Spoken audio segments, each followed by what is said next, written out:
भारत ने तुर्की को निकाल फेंका और अंकारा के जानी दुश्मनों से क्यों मिला लिया हाथ, जानेंगे क्या है मामला। तो वहीं दूसरी तरफ चीन के नाक के नीचे अमेरिकी लड़ाकू विमानों का क्यों उमड़ पड़ा सैलाब। जहां एक तरफ ये सब कुछ चल रहा है तो वहीं दूसरी तरफ ईरान ने पहली बार इजराइल के खिलाफ युद्ध शुरू करने की कर दी है शुरुआत, जानेंगे क्या है मामला। तथा यूएई से भारत आ रहे इजरायली कार्गो शिप पर ईरान का हो गया है कब्जा। जियोपॉलिटिक्स में बहुत कुछ चल रहा है, जानने को मिलेगा बहुत कुछ। आइए जानते हैं इन खबरों को विस्तार से। भारत ने तुर्की को निकाल फेंका और अंकारा के जानी दुश्मनों से मिला लिया है हाथ। आर्मेनिया अजरबैजान संघर्ष के बाद नई दिल्ली ने एक बार फिर पूरी दुनिया को यह बता दिया है कि तुर्की और ग्रीस के बीच होने वाले संघर्ष में वह ग्रीस के साथ खड़ा है, क्योंकि तुर्की कश्मीर मुद्दों पर बार बार पाकिस्तान के साथ खड़े होने वाले तुर्की को भारत ने अपने प्रोजेक्ट से बाहर निकाल फेंका है। जिसके बाद से Greece national defence general staff के प्रमुख ने भारतीय जवान का दौरा कर एक और झटका दे दिया है। आपको बता दें, तुर्की खलीफा बनने के चक्कर में हर समय पाकिस्तान की गलत नीति का उपयोग अंतर्राष्ट्रीय मंच पर भारत के खिलाफ उठाने का मौका को जाने नहीं देता है, जिसे देखते हुए भारत ने तुर्की को भारतीय नौसेना के लिए बनाने जा रहे हैं 5 सहायक जहाजों के बेड़े के निर्माण की परियोजना को रद्द कर दिया है। चूँकि तुर्की की नीयत पर चिंता व्यक्त करते हुए इसके डिफेंस सौदा में भागीदारी जो कभी भारत की रक्षा के लिए हानिकारक हो सकता है, जिसके तहत इस अनुबंध को समाप्त कर तुर्की के दुश्मन से भारत ने मिला लिया है हाथ। आपको बता दें, भारत ग्रीस के साथ अपने संबंधों को बहुत तेजी से मजबूत कर रहा है तथा दोनों देशों के बीच सहयोग का रास्ता खोल दिया है। इसी क्रम में हाल ही में नेशनल डिफेंस जनरल स्टाफ के प्रमुख भारत की यात्रा संपन्न की, जहां उन्होंने भारतीय हथियारों के निर्माताओं, भारतीय सेना के लड़ाकू अड्डों और एक परिवहन अड्डे का दौरा किया। तो वहीं ग्रीस वायु सेना द्वारा आयोजित एक हवाई अभ्यास में भारतीय सुखोई ने भाग लिया था तथा ग्रीस के पास F-16 लड़ाकू विमान है, जिसकी जानकारी लेने के लिए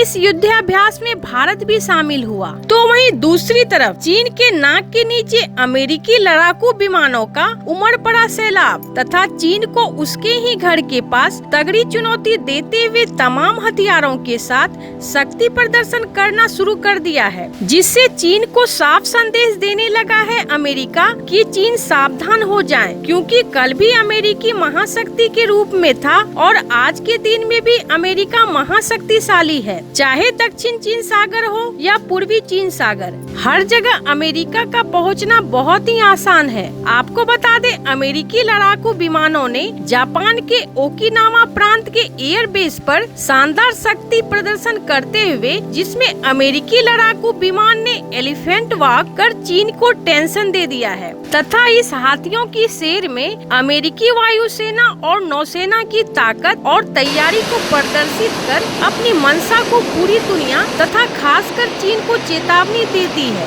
ऐसे आपको बता दें, गर्डेना एयरबेस ताइवान स्ट्रेट के बिना ईंधन वाली सीमा के भीतर एकमात्र प्रमुख अमेरिकी एयरबेस है, जो भौगोलिक तौर पर ताइवान पर अचानक आक्रमण होने पर चीन को काफी आसानी से अपने रडार पर ले सकता है तथा पल भर में चीन के आक्रमण को तुरंत तबाह करने के लिए इस बेस पर 100 से भी ज्यादा अत्याधुनिक हथियारों से लैस नए फाइटर जेट तैनात है, जो चीन की आंखों का कांटा बना हुआ है। जहां एक तरफ ये सब कुछ चल रहा है तो वहीं दूसरी तरफ ईरान ने पहली बार इजराइल के खिलाफ युद्ध शुरू करने की किया शुरुआत। जब ईरान ने इजराइल सीमा के खिलाफ ड्रोन और मिसाइलों से हमला शुरू किया तो उसी वक्त ईरानी ड्रोन और मिसाइलों को इजराइल ने पलक झपकते ही आसमान में मार गिराया, जिससे इजराइल को थोड़ा बहुत नुकसान पहुंचाया गया, क्योंकि ईरान ने भी डर डर कर इजराइल पर हमला किया, क्योंकि हमले से संकेत मिल रहे हैं कि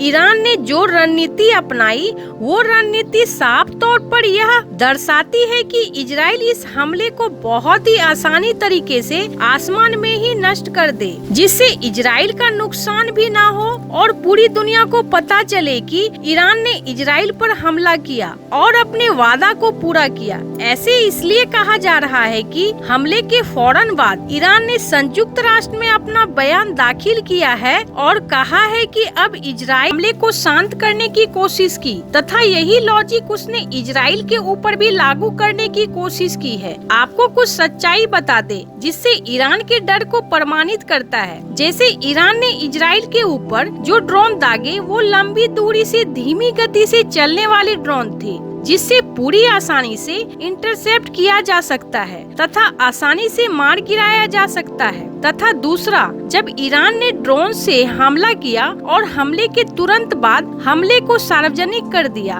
उस वक्त ईरानी ड्रोन इजरायली सीमा से काफी दूर थे तथा उस ड्रोन इजराइल का कोई भी सिस्टम तबाह नहीं होता। इसका मतलब साफ है कि ईरान ने इजराइल पर एक सोची समझी चाल के तहत हमला कर पूरी दुनिया को अपनी ताकत का प्रदर्शन कर अपने पैरों में ही कुल्हाड़ी मार ली है, क्योंकि इजराइल की एक ही जुबान है, मेरे देश की तरफ नजर उठाने वालों को कड़ी से कड़ी सजा देंगे। तो वहीं दूसरी तरफ यूएई से भारत आ रहे इजरायली कार्गो शिप पर ईरान का हो गया है कब्जा, जिसमें 17 भारतीय के फंसे होने की संभावना। आपको बता दे, पुर्तगाल के झंडे वाले और इजराइल से जुड़े मालवाहक जहाज को ईरान ने होर्मुज की खाड़ी में जब्त कर लिया है। यह जहाज भारत के मुंबई में नहावा सेवा बंदरगाह के रास्ते में था तथा 15 अप्रैल की रात भारत पहुंचने वाला था, पर अचानक बीच में ही ईरानी नौसेना ने इस जहाज को अपने कब्जे में ले लिया। इस घटना के तुरंत बाद यह पता चला कि इस जहाज पर चालक दल के साथ सवार 17 भारतीय नागरिक हैं, जिसको लेकर तेहरान और दिल्ली दोनों के राजनयिकी के द्वारा उनके अधिकारियों को संपर्क किया गया तथा जल्द से जल्द इस जहाज को छुड़ाने की तैयारी शुरू कर दी है। ANI के सूत्रों के मुताबिक अभी तक कोई नया अपडेट नहीं आया है, पर बातचीत जारी है। ऐसे इन सब मामलों में आपको क्या लगता है, आपकी क्या राय है, कमेंट कर जरूर बताएं। जल्द मिलते हैं अगले वीडियो में नई खबर के साथ।